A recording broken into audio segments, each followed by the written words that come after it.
All right, good morning, everybody. Welcome to another exciting installment of FSCN 1112. I'll be your host on this intellectual journey into nutrition, exercise, and sports today.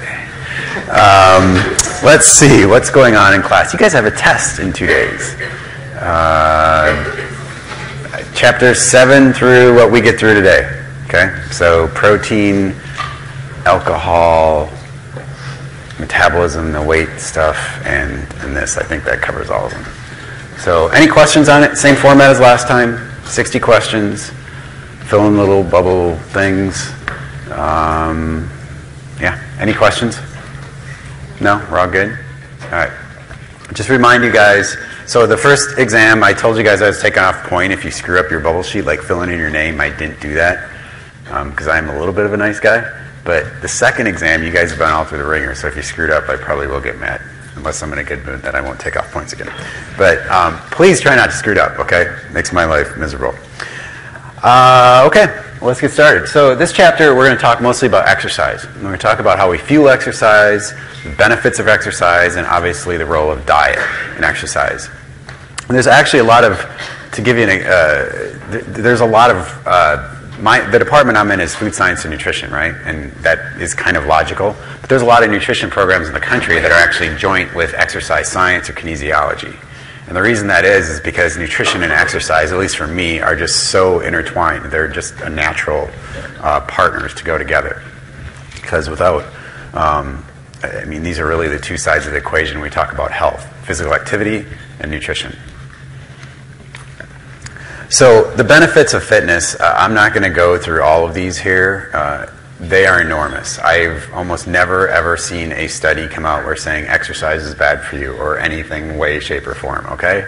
It's good, period. It does a lot of things. Most people think, oh, it's just good for, cardiovascular fitness or things like this, but there are so many diseases that we know exercise is good for, like preventing the development of those diseases. It slows the aging process, okay? It's good for your ticker. It prevents diabetes. It prevents cancer. It prevents dementia or brain decline. It's just about everything you can possibly imagine. Exercise is a good thing. So how many people in here would categorize themselves or at least work out on a regular basis? So see hands up. So half. Okay. For some people, this is easy. Some people that don't work out like a day or two, I probably put myself in this category. I'm like, I feel like crap. It's my outlet. But for some people, it's like going to the gym is like probably the most painful thing you could possibly imagine. All right. We're all different. But even if it's not the physical activity of jumping on a treadmill, jumping on a bike, just moving, okay, walking, whatever it may be, can still have some of the same benefits. And we know this is a problem because most Americans are not. Most Americans are sedentary, okay? They do not have a normal fitness routine. So the guidelines are that adults should be physically active, obviously. So roughly, and these are ballpark depending on who you ask, 150 minutes, so that's 2.5 hours of moderate intensity, or an hour and a half of something more vigorous, aerobic, okay? Or a combination. And there is no threshold here. I would say if you're a couch potato, any movement is good, and the more movement, the better. Now, I think there actually is an extreme. Anybody ever heard of these ultra-marathoners? These people that run like 5 marathons in a row or run like 120 miles nonstop. It's just insane. Definitely not me. There's been some studies recently on some of these people, and it's not good. That extreme routinely is not good. They found like their hearts were developing scar tissue and all sorts of bad things. So there's a limit. I don't think, hopefully nobody falls in that category in here yet, but that's very, very extreme. And then we'll talk about different types of muscle in a second here. So some of the characteristics of what we would classify as a good fitness program, okay, would be the mode. So the mode is really the type, and there's mostly 3 type. You could probably put a 4th one under here, which is more something like yoga, which is not only flexibility, but also probably perhaps a mental aspect of it. But there's aerobic, so this is just getting your heart pumping. This is running, it's biking, anything that gets that heart rate up, which is very, very important. Another mode is resistance training. So this is actually where you're usually trying to build muscle mass, or if you're 80 years old, trying to maintain muscle mass, which is really, really important. And the third is flexibility. Okay? So a good fitness program should have aspects of all of these. And we know people that stay more flexible through exercise or whatever it may be prevents a lot of physical problems when you get older in life. Because one of the things that happens, as you all know, when somebody ages, you get stiff. You actually get collagen formed in tissues in your body, and it makes you more rigid, right? You ever seen an 80-year-old on the dance floor? Not the same as a 20-year-old, right? So staying flexible prevents that from happening, and it keeps them limber, and it prevents injuries. So duration is important. If you go to the gym and you jump on the treadmill for 2 minutes, probably not going to be the same as you jump on it for a half hour, right? So duration is very important. We're going to talk how this affects what you're burning and various things, how nutrition fuels this. The frequency obviously is important. How often you do this, if it's daily, weekly, monthly, every decade. Intensity, okay? Very different. And this affects heart rate, it affects a lot of different things. And we won't get into this too much, but has anybody ever heard of high intensity interval training? Yeah, so this is, maybe if we have time at the end, I can go into this a little bit more. This is a new, I shouldn't say new, it's been around a while, but it's this type of training regimen where actually you can probably get the same benefits of exercise in a shorter period of time. It's where you go really full out, like almost maximum oxygen consumption, maximum intensity for short periods of time, then you have a break, and then you repeat that cycle. And even though you're not jumping on a treadmill and running constantly for a half hour, that increase, that spike, that intensity seems to convey some of the same benefits. Yeah? It reminds me of those videos that they used to sell on TV late at night where it's like, do you want to get super fit in only 15 minutes? Yeah. Check this out. So some of these are crap. But some of these, there's lots of, I love all the advertisements for exercise. Oh, buy our weight equipment, and in just 2 minutes a week, you're going to have a six-pack, right? Yeah, a six-pack of beer maybe, but probably not abs. But the high-intensity interval training is, it does work. Now, how many have done it? Is it easy? No. Somebody give me an experience with this. It feels like you're going to die. Yeah, it feels like hell, man. When somebody puts you on a bike and says pedal as hard as you possibly can for a minute or whatever the time is, you get done and you are like, oh, this sucks. I'm never doing this again. And then you ease off and then you repeat. So it takes the right level of insanity, perhaps, intensity, motivation, I guess, to do it. But it is quite good for you. And I won't get into the biology behind it, but it's really quite fascinating how we think it works. The progression, okay, so this is really, you reach a certain zone or reach a certain fitness level and trying to push yourself a little bit beyond that. Now, if you're 80 and you run a marathon, that doesn't mean, oh, today I ran a marathon. I don't want to sit back on my heels. I need to run 2 tomorrow, okay? There's a limit here, but for most people, trying to increase that is probably a good thing, even if it's transiently, like every once in a while. Whoops. Consistency of this, and this one's probably one of the hardest. You get an exercise routine, but then all of a sudden you have 4 exams this week. Well, something's got to give, right? So is it the exams or is it going to the gym? And so this one's a hard thing. So making time. The biggest excuse people don't have a fitness program is, I don't have time. But I would argue, since there's probably this, having a physical activity routine or exercise is probably the #1 thing you can do for your health. And if you can't make time for that, then your life's pretty screwed up. Sorry, my own personal assessment. And variety, keeping it interesting. If you're into sports, play different sports. Make it enjoyable as much as possible. Sitting on a treadmill staring at a wall, probably not so exciting. Okay, so we're going to talk a little bit about how we fuel the muscle, all right? as you would imagine, when you exercise, you're burning a crap ton of energy, right? Depending on the intensity of exercise, duration, etc. And there's various sources where we can get energy to fuel that working, contracting muscle. Okay, ATP, which we'll talk about. And keep in mind, the one thing I have to remind all you guys is ATP is the currency, right? So we go from ATP to ADP. We break it down. But we really can't store any ATP, right? It's made and used.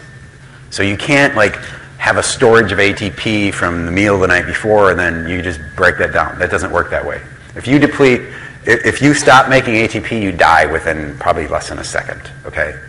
You just don't have any storage. There's another one, phosphocreatine. Okay, this is one that's probably less. We talked about carbs and fats, which we'll get into, but phosphocreatine is one we haven't talked about so much.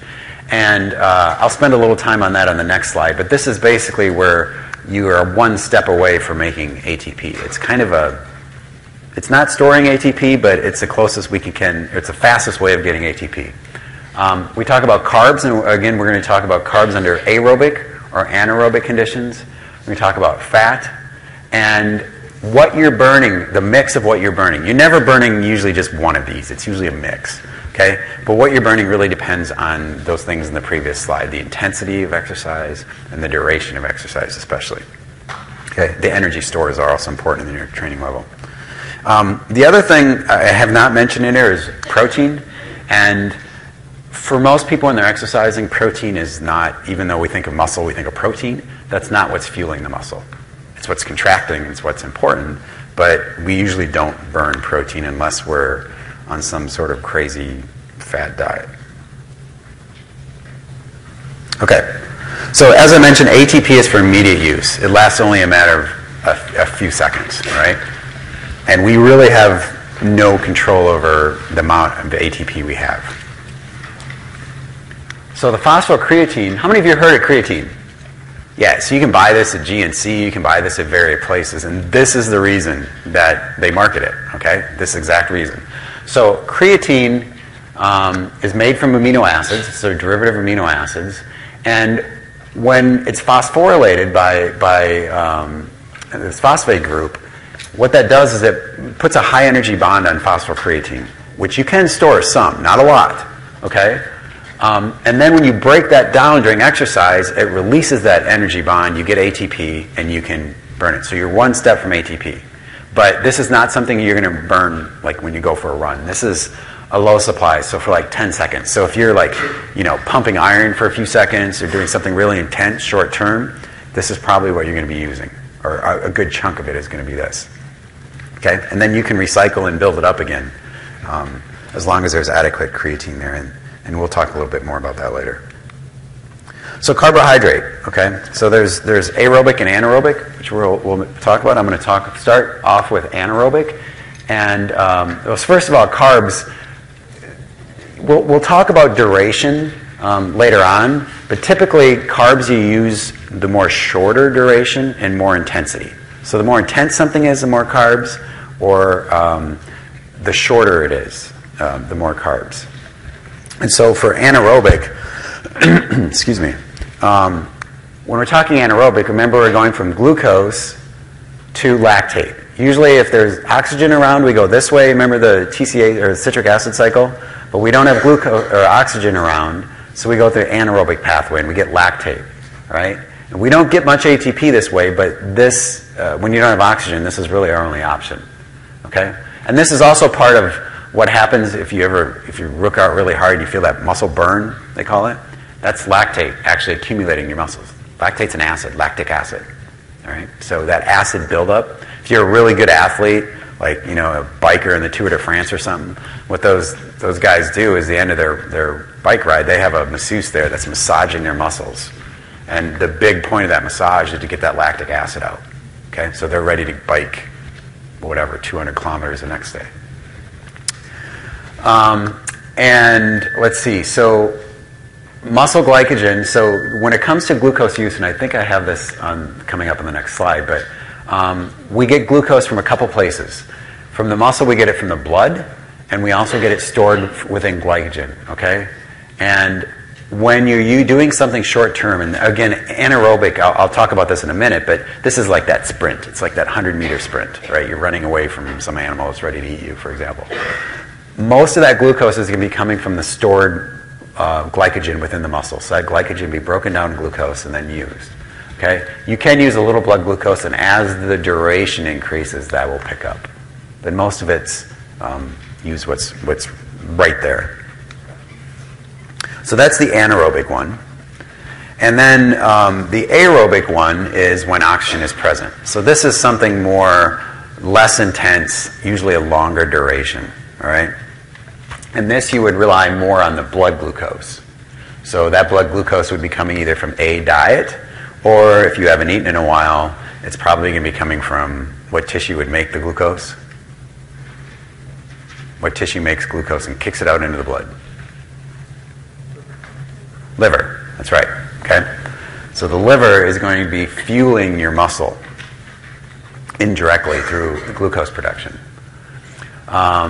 So as it's shown here, blood glucose is derived from liver, glycogen, and gluconeogenesis. So after you eat that meal, and we'll talk about carb loading and what that is, but usually a good athlete has a good carbohydrate meal sometime before their exercise. And the point of that high carb meal is to load up their muscle and load up their liver with glycogen, which is stored glucose.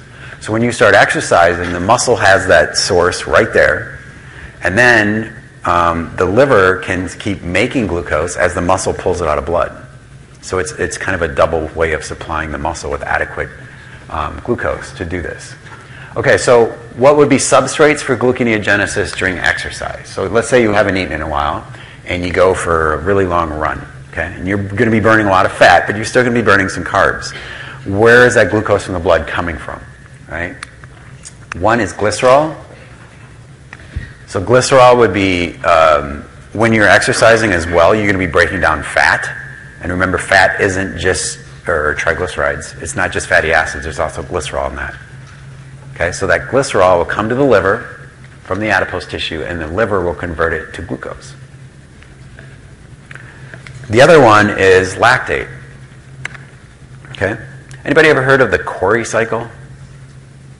A few of you. Okay, so what happens in, well, let me show you the last one, and then I'll come back to this. And amino acids are another one. So again, you're not breaking down so much protein. These are circulating amino acids, or a few that are in the liver. This is not massive muscle breakdown. And before I get to the Cori cycle, let me just mention here, I've talked about this previously, but when you're exercising and you see that athlete where they just fade, okay, they hit the wall, so to speak, the reason that happens is that muscle glycogen, okay, is hitting, you're basically depleting that. So the muscle becomes starved for glucose. And that's why your performance goes down. Now, back to the lactate. So what happens here with the lactate is produced in the muscle, right? Then it goes to the liver, which makes it into glucose, which sends the glucose back to the muscle. This is called the Cori cycle. If you guys have some basic biology, biochemistry, we'll cover this. So the muscle, when you're doing a high-intensity exercise, or even if it's not high intensity, if you're just running, you're still going to be producing some lactate, all right? Maybe you're, for whatever reason. And so that lactate will go out into the blood from the muscle. It'll travel to the liver. The liver will suck it up, convert it to glucose, and then the glucose goes back out in the blood and can be used by the muscle. And it's this cycle, right?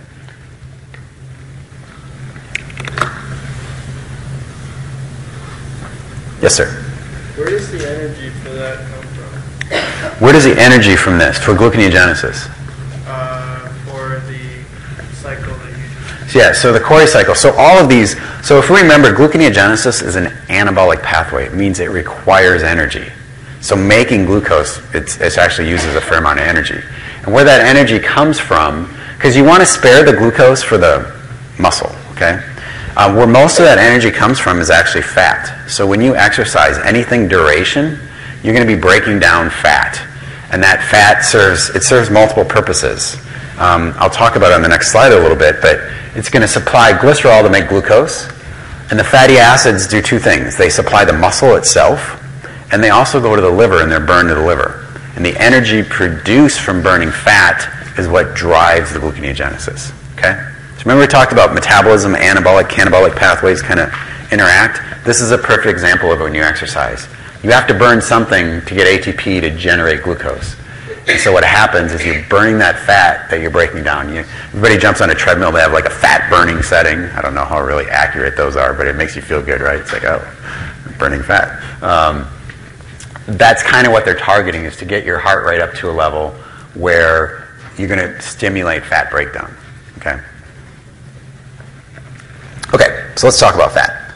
So this is the predominant one for low intensity or long duration exercise. So a long run, a long bike ride, walking, you're going to be burning predominantly more fat. And obviously this one has to be aerobic. You cannot burn fat without oxygen. Okay? And where do you get it from? So glucose, we get it from stored within the muscle and glycogen, or from the blood. Fat's the same. So we store fat actually in muscle. We always think of storing fat in adipose tissue, right? But actually muscle stores fat. And if you look at an athlete, like a really good athlete, they actually store a lot more fat in their muscle. And they store a lot more glycogen in their muscle. So part of that training effect is, if you're sedentary and you start a workout regimen and become a good athlete, part of that benefit of training is you're able to store more energy within your muscle. Okay? Both carbs and fat. So you see more fat in there. But then also it can take up fatty acids from the blood. And again, these will be derived from adipose tissue. So when you're exercising, you release hormones like adrenaline or epinephrine, and they go to the fat and say, hey, we're exercising, break down some fat. And they also talk to the liver and other organs, and they coordinate this response. I talked about training, okay? So what training does is, in addition to allowing you to store more energy, okay, it increases your capacity to generate ATP and burn more fat. And the reason it does that is because it increases the number of mitochondria. So if you're sedentary and you go to the gym and you jump on that treadmill and you run an 8-minute mile, that first mile is going to suck, right? It's going to be pretty painful. But if you do that, if you run, I don't know how many miles every day for the next 2 months, and after 2 months, you jump on there, that mile is not going to be a big deal. What's the difference? Okay? So when you train, that's a signal to your body that, hey, we need more energy. And your body responds by upregulating the number of mitochondria you have. This is where we get energy.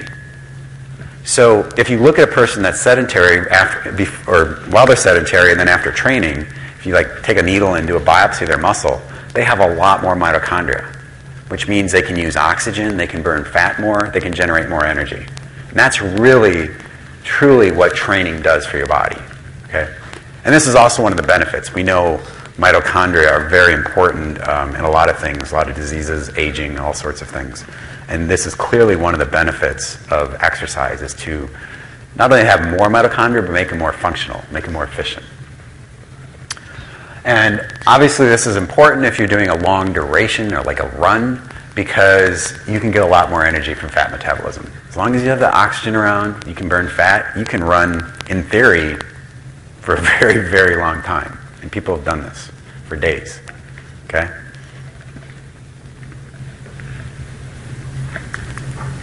So just to give you guys a little bit of an example of what we're burning here. So the y-axis here is what you're burning during exercise of 100%. So carbohydrates are yellow, fat is red. So if you're out for a walk, as I mentioned, most of what you're going to be burning is fat. This is very aerobic. You're not short of oxygen. You're just strolling along. You can burn pretty much unlimited fat. Now, as you start increasing here, you're going to see intensity and you're going to see this change. So weightlifting, again, phosphocreatine will probably be an important neural here, but you're going to start to shift here a little bit, a little less fat. A longer run would be, this would probably still be over in here. I don't necessarily agree with this, but it's going to be quite a bit of fat yet. Cycling, as the intensity goes up, you're going to see less fat. Basketball or sprinting events or anything that's much more short, quick, intense movements, you're going to be burning predominantly carbohydrate, because under these circumstances, the body could be limiting in oxygen, and then you can't burn fat, right? So you're going to rely on that carbohydrate metabolism more. So I'm not going to go this in too much depth, but I think this is a really good graphic for you guys to understand some of the concepts I just talked about that also integrates with the metabolism chapter of where energy is coming from in a muscle, okay? And it talks about diet here, and it talks about where you're getting all your glucose from, blood glucose or from glucose stored in the tissue, from fatty acids from the blood or fat stored within the muscle, and how these feed in. So they're broken down to acetyl-CoA, citric acid, electrotransport chain, energy. Okay, so this is, if you understand the metabolism chapter, this should hopefully just overlay with the exercise stuff, because it's all the same concepts we talked about. And this is just it's just a table to kind of reiterate some of these things I just talked about as far as intensity, the type of activity, and where it's all happening. All right. So adaptations to exercise, I talked about some of these. The increased ability to muscle to store glycogen, increased muscle to store triglyceride, okay? The mitochondrial size and number. And then the last one, which I didn't talk about, is actually your ability to carry oxygen to the tissue of need. So anybody football fans in here? Pro football fans? A few of you guys. There's a Sunday night football game was in Denver, all right? Denver's got a pretty good home field advantage because they're at 5,000 feet, okay? So at 5,000 feet, oxygen's a little short. Anybody ever go up in the mountains, right? The first few days, you're kind of sucking, right? If you go for a run or try and do something, you're dying. Why is that? Why can't we exercise, or why do we feel short of breath at a high altitude? There's less oxygen, okay? Then after a few days, your body's eventually going to feel better. Why? How do we adapt to that? Do we breathe more? Yeah.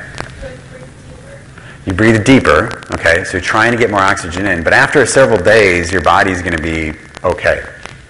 Your body creates more red blood cells. Yeah. You increase the capacity, so the air is thinner there. There's less oxygen.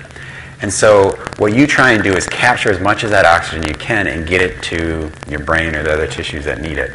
And that's what myoglobin does, or hemoglobin as well. So hemoglobin we're all familiar with. It's what's in red blood cells and carries oxygen, right? Myoglobin is, you can think of it as hemoglobin's first cousin, all right? And this is the carrier in muscle itself.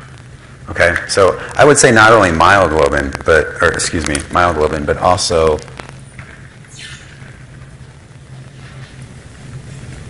hemoglobin. And so what these allow you to do is when you take a breath when you're exercising, it allows more of that oxygen to actually get to the tissue where it's needed. So you can essentially fuel your muscle, not by carbs or fats, but by oxygen. So if you don't have oxygen, it limits what you can do. So those are the main adaptations here.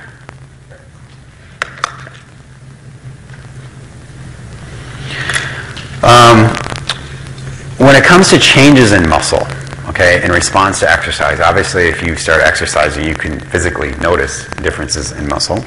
And the one that you typically see for most people is called hypertrophy. And this is an increase in the muscle fiber size. I'm not going to go too much. We have one slide here on muscle anatomy, but that's a different class. But hypertrophy means an increase in cell size. So you're actually making those muscle fibers bigger by exercising, all right? And what the opposite of this would be atrophy, which is a decrease in cell size. Okay, and this is, anybody's ever had a cast on their arm, right, or their leg, 6-8 weeks, and you take it off, and you're like, what happened to my arm? It's like this shriveled up little Voldemort-looking thing, right? That is a perfect example of this, all right? You don't use that muscle, and even just in those few weeks, that muscle can just shrivel up and disappear. Now, luckily, it comes back pretty fast, but we all know, too, when you train, if you're out of shape and you try training, it takes a lot longer to get into shape than it does to fall out of shape, right? Once you're trained and you stop for a while, you can just it's like I wake up a week and I feel like I'm starting from ground zero again. So this happened. These don't happen at the same pace. Okay, so I'm going to talk a little bit about muscle fiber types, as I alluded to. All right. So if this is a muscle, you have all of these individual muscle fibers here. Okay, these are muscle cells, and there's different types of muscle fibers. Okay, they're not all the same. Not all muscles are created equal, and this is the obvious thing if anyone's ever eaten a chicken or a turkey before, right? There's white meat, there's dark meat. There's a reason, okay? Just like us, we have different colored muscle fibers. The first one we're going to talk about is called type 1, and this we call slow twitch, okay, or red. It's often this would be the human red meat, so to speak. The reason that you get the red is largely due mitochondria kind of red, so you have more mitochondria here, but also there's more myoglobin here. And myoglobin, like hemoglobin, has this reddish color to it. And this is where you get the oxidative metabolism. So this is where you're burning fat. So if you're going for that walk or that long, slow run or whatever it may be, this is the predominant type of fiber you're going to be using. All right? There's another type, type 2, which people often just refer to type 1 and type 2, but now we kind of classify 2 as in 2A and 2X.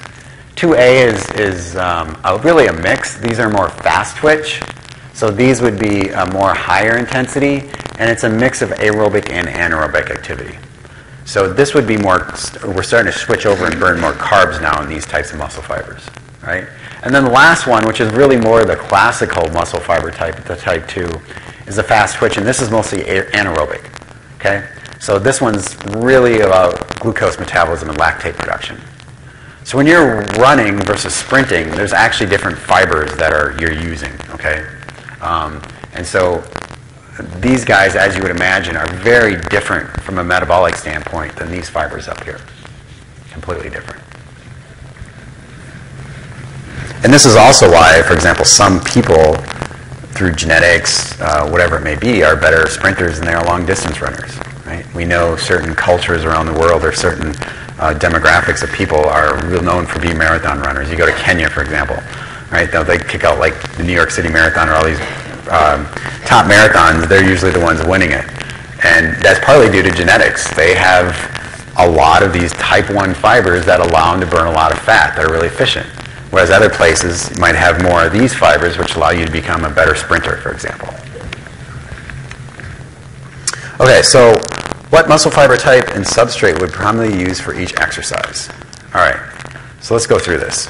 So if you're running a marathon, what fiber type would we be using that we just talked about?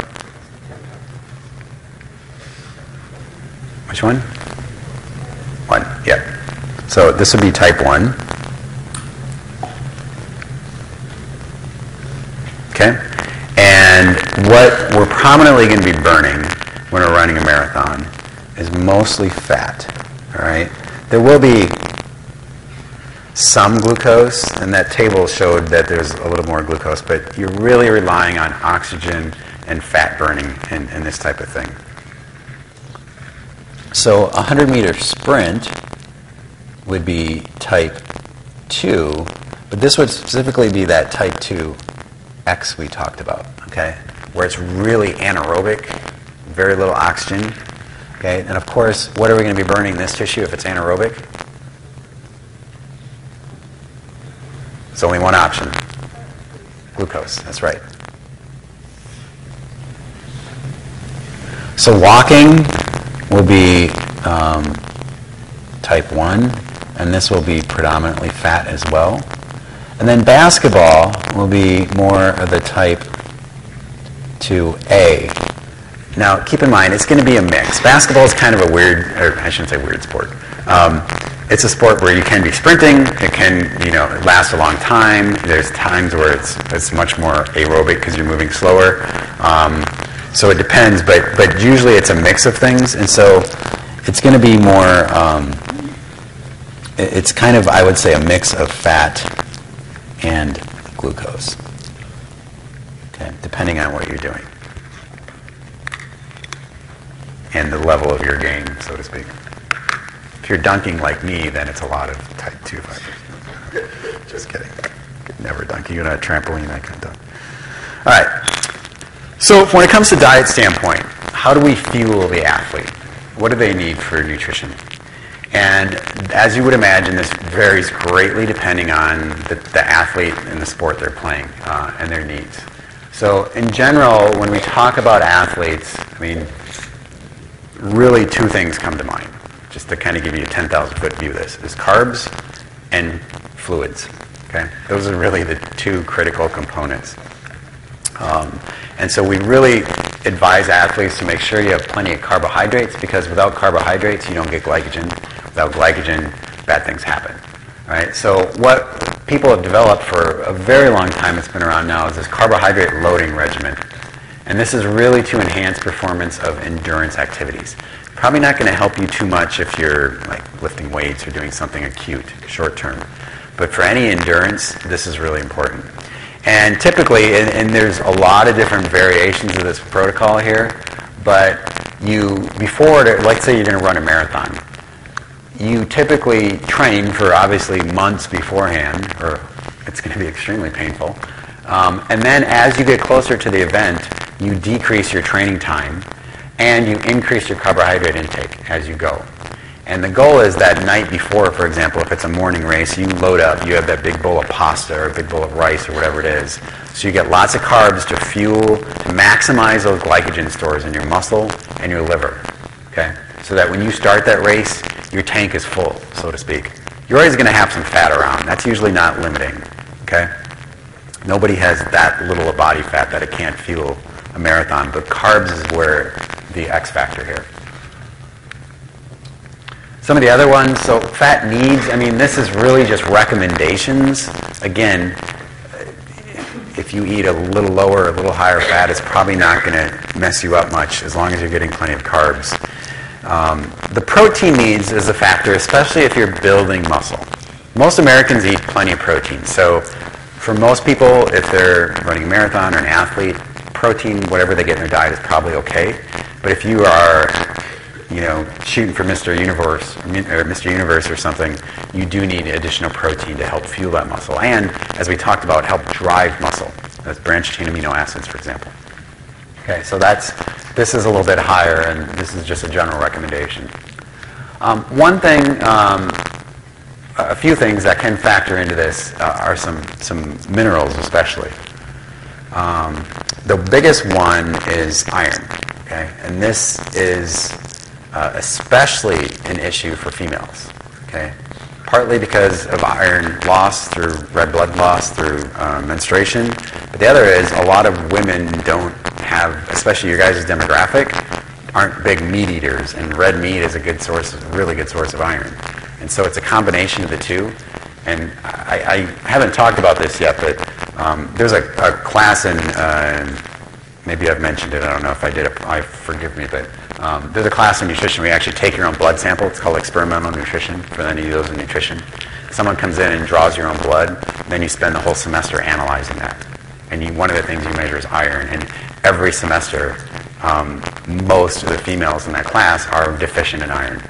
Okay, so be prepared.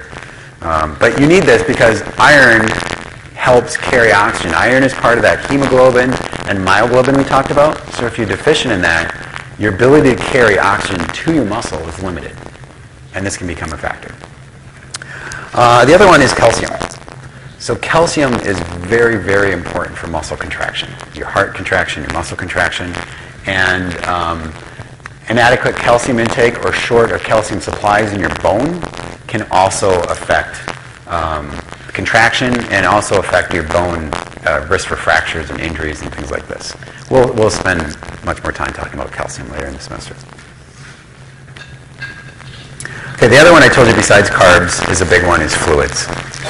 Right? And this, if you look at complications from any athlete, probably the number one cause of complications is dehydration. All right? And again, it depends on the type of exercise, and if you're a sprinter, probably not going to be dehydrated, but if you're doing something very long duration, this can come into play. And that's because we lose a lot of fluids through sweat. And so, the stat here, 3 to 8 cups of fluid per hour you can lose. And everybody's seen, some athlete cramp up, they get heat exhaustion or more severe heat stroke. And what you don't see is just the decrease in performance leading up to all of this. Okay, so the fluid intake goes to lose no more than 2% of body weight. And what you really don't want, I'll just skip down to this one, is become thirsty. If you're running a marathon and after an hour and a half you feel really thirsty, you're screwed. Because at that point, you're too late. Because that thirst kicks in. There's like a lag time there, right? And you start drinking, and it takes a while to replenish that. And so you want to keep hydrated in one of these long-term events. That's why they have water stations, Gatorade stations, all this type of stuff. The opposite, which is extremely rare, is called hyponatremia. And you can actually drink too much water. This is, again, extremely, extremely rare, but people have died from this. And this really is so much water coming through, it sucks some of the electrolytes, some of the minerals out of your body, and to the point where you die. So, and then what you don't want to do is run drunk. So avoid drinks with alcohol or high caffeine. The caffeine we'll talk about, it's a little bit, it can have some benefits of exercise, but the alcohol generally is not advised for trying to fuel your muscle, because remember, all the alcohol goes to your liver. It doesn't go to your muscle. Okay, sports drinks. Anybody know where Gatorade was developed? Florida, right. A really fascinating story, actually. Some scientists down there in their exercise department or whatever developed this, gave it to the football team. I haven't told you guys the story, have I? I haven't? No, good. It's a really cool story. They gave it to the football team. The football team won the national championship, and the other coach got pissed off because he found out they were giving them this secret enhancing drink and blah, blah, blah. But at the end of the day, they patented this and have made billions of dollars off of this, off of water with a little sugar and some electrolytes. It's not rocket science here, all right? But that's essentially what it is. So Gatorade or these energy or these sports drinks have taken over at least sports, and for most people, as people that not even athletes drink this stuff because it makes you look athletic, I guess. So the point of this is A, to hydrate you, so you get water, but also to replenish the electrolytes. So the sodium, the chloride, the things that are coming out in your sweat, okay? When you sweat for a while, if you really sweat and you let it dry, there's like white precipitates there. That's salt coming out of your body. Okay, so you're losing that. And so it provides you water, it provides you electrolytes, and it also supplies you energy. Because if you look on the label here, you get sugars in here. So this has water, sucrose syrup, glucose, fructose syrup, all sorts of sweet stuff. And this helps fuel that muscle. It helps your liver. If your liver is struggling to make enough glucose, this will kind of bump you up a little bit. And again, most studies that have shown if you compare this to water, this generally is for a long-term endurance event, this is superior. I'm endorsed by Gatorade. Okay, so food intake, the pre-exercise meal, obviously as I talked about, we talked about carb loading. So you want something high in carbs, okay? This is not where you want a salad. This is where you want to maximize those carbs to get all those glycogen stores as much as possible. And when I say carbs, I'm talking about, I think I have it in there, yeah, down here. The high glycemic index, the GI stands for glycemic index foods, are good for replenishment, but also for this pre-meal. Because this is a point where you want your insulin to go up. Because the insulin is going to tell your muscle and your liver to store the glucose as glycogen. Okay? You don't want a fiber meal. That's not going to help you. So pasta, again, rice, bread, things like this are really, really good. So fueling during exercise, again, if something is very long-term, we talk about carbohydrate replenishment, like the sports drinks, they have the little gels, all sorts of things that you can use to help. It's not required, but it will definitely help your performance. And then recovery meals, sometime after, again, replenishing with carbohydrate appears to be a really good thing because you've just probably depleted or came close to depleting your glycogen stores if you're running a marathon or whatever it may be. And so you want to replenish them. And actually, surprisingly, there's a significant amount of energy you burn after you're done exercising. So if you think about, you jump on a treadmill and you run that first minute, you're burning as much energy that first minute for exercise as you are the 30th minute, right? But when you're done, you're still burning energy, and it takes a while for that energy to come down. And the reason that difference is because, okay, now you're hot, you're trying to sweat, you're breathing heavier, and then when you're done, you're trying to replenish glycogen, you're trying to fix your muscle that you just damaged, you're trying to do all these things, and that requires energy. So it's not just what the treadmill spits out of you, there's actually additional effect. It's called post-exercise oxygen consumption or post-exercise energy expenditure, which also contributes. So what are some aids that, and some of these are quite controversial. I mean, if you go, obviously you turn on the TV, read a magazine, go to GNC, they're going to give you a laundry list of things that can help exercise performance. And I won't get into this, but there's actually a lot of interest right now in some interesting studies where people are trying to find that exercise pill, so to speak. So find a pill that can mimic exercise. And to be honest with you, in some ways they've already found that. It's quite interesting. It's not the same, but you can mimic exercise to some degree by pills. They're not commercially available yet, but useful in some situations. So creatine, as I talked about, creatine phosphate. So if you're a weightlifter or something like this might be good. Caffeine can help stimulate. It acts a little bit like adrenaline does. So when you're exercising, adrenaline's released, and caffeine can act a little bit like that, but you don't obviously want to, drink an espresso right before, but a little bit of caffeine can be beneficial. And sodium bicarb is actually a buffer. And so if you have an event where there could be a lot of lactic acid buildup or things like this, having an additional buffer around may be good. There's some other ones. I won't go into these too much. The branched chain amino acids are definitely useful, I would say, up here if you're trying to build muscle. And I've talked about that, okay? For performance, like of a marathon type of thing, or running or biking or whatever, probably not. But some of these other ones are kind of maybe dependent on the situation, and maybe we just still don't know. And then, obviously, ones where you have to watch out for are the growth hormones, anabolic steroids, the blood doping. If anyone's a professional cycler or whatever, this field in, professional baseball, whatever, there's a lot of concerns about the use of some of these illegal things that are becoming harder and harder to test for. Okay, so what is the role of exercise in body weight regulation? And this has really been. Let me come back to this. Let me go through the benefits of exercise first. So one of the things we know is that exercise is really important for maintaining weight loss. All right. So if you go on a diet and you lose some weight, I know I've mentioned this in class before. One of the hallmarks of those people that keep the weight off is they have an exercise regimen, a routine. Okay, so it's very important for that. It's also extremely important for altering your body composition. So when I'm talking about body composition, I'm talking about improving your lean body mass or your muscles and reducing your fat. And again, the thing I want to highlight here is we talked about different depots of fat. And when you exercise, that preferentially targets that bad visceral fat. That's the first stuff to go. So sometimes, what's really frustrating is someone starts exercising, usually their readout of whether or not it's good is the scale, which sucks. It's a really crappy readout.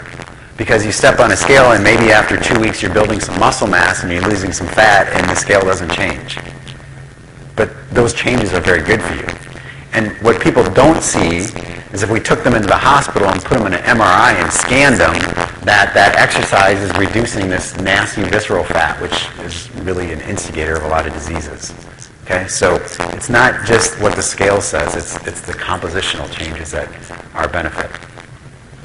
And then there's really tons of benefits beyond simply weight loss. And this goes back to what I said earlier. If you compare two people at the same weight, one is sedentary and one is exercise, okay? That exercise person is always going to win out. Even if that exercise person is perhaps a little overweight versus someone that's sedentary and thin, okay? Exercise usually is the dominant factor in this. And so going back to this first question here, what drives weight loss? Exercise or reduced calorie intake? And this is a big question, and I'm gonna just go in. I have a question of the day, and I'll kind of address this all together. So it says a question of the day. Often hear the phrase, "I can't eat this because I worked out today," or "I can eat this." Some people say I can't eat this, but some people say I can. I'm wondering, how much does exercise actually affect the amounts, types of foods one should eat? And should there be a substantial difference in diet between someone who's working out, various times a day or week? To be honest with you, with the exceptions of what I said, really no. I mean, the key for this is fluids and carbs. Okay, for most people, that's all you really need to work about. There's not, if you go to the gym and you work out for a half hour or whatever, you're going to burn more calories, and so you need to replenish some of those calories. But as far as keeping your performance up or whatever, as long as you're getting adequate carbs in your diet and you're getting plenty of fluids, you're probably going to be okay. Now, the exceptions are things I talked about, like iron or, calcium, whatever it may be.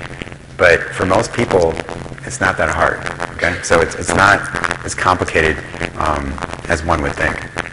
Now, going back to this question about exercise and weight loss, all right? And this was a cover of Time from, when was this? I can't remember, it's blurry, but this was about 5, 6, 7 years ago.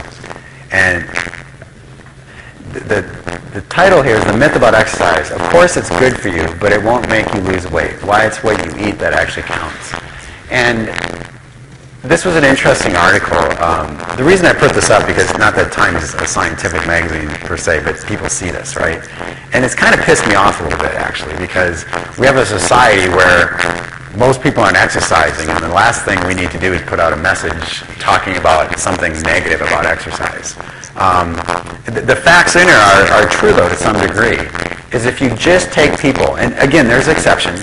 This works for some people, but most people, if you don't change their diet at all, their lifestyle whatsoever, and just start exercising, what happens is they exercise, you kind of maybe lose a little weight, but then your body adapts and says, hey, we're losing weight, so we need to kick in and eat more, okay? And then you start eating more and it all balances out. You start eating to the demand of your exercise. And people don't typically lose weight. So in order to lose weight effectively, it's really about exercise and, I would say, diet is the driving factor. But the two together is really, really what works at losing and maintaining weight loss. Okay? But this also brings up another point, not only what's fueling muscle or exercise, but how exercise changes maybe your eating habits. Because how many of you are sitting there going, okay, I have to run 400 miles because I had that piece of pie for dinner last night. Or conversely, if I run these 400 calories, then I can have whatever I want, that ice cream after dinner tonight, right? Everybody does this. It's that motivation. If you're just exercising thinking there's no reward for this, then that kind of de-incentivizes the whole thing. It's an interesting thing to think about. The last question of the day I'm going to go through, it says, I know in class you had mentioned that inborn errors in metabolism, which we talked about, are tested and treated at birth, which is true. Can anyone develop these diseases later in life? Yes. So most of these, as I mentioned, are tested and diagnosed right away. But there are certain cases of this where usually what happens is when you have one of these, you have an enzyme in some pathway in your body that it just simply doesn't work. And so they can measure your blood and say, oh, this metabolite's accumulating or something's wrong, and we can fix it. But for some people, they may have an enzyme that only works 50% of what it should. And so as an infant, you don't see it. Only at a later stage in life or under a different diet situation or whatever it may be, will you notice it. And then these can happen. And we call it late onset or adult onset inborn errors in metabolism. It's not as common, but this can definitely happen. Okay? So hopefully that answers your question. So since you guys have an exam on Thursday, I'm going to be a nice guy. Let you guys out a little early so you guys all stay in here and study for the extra 15, 20 minutes I'm letting you out, right? So anyway, I know that won't happen. See you guys Thursday, and good luck studying.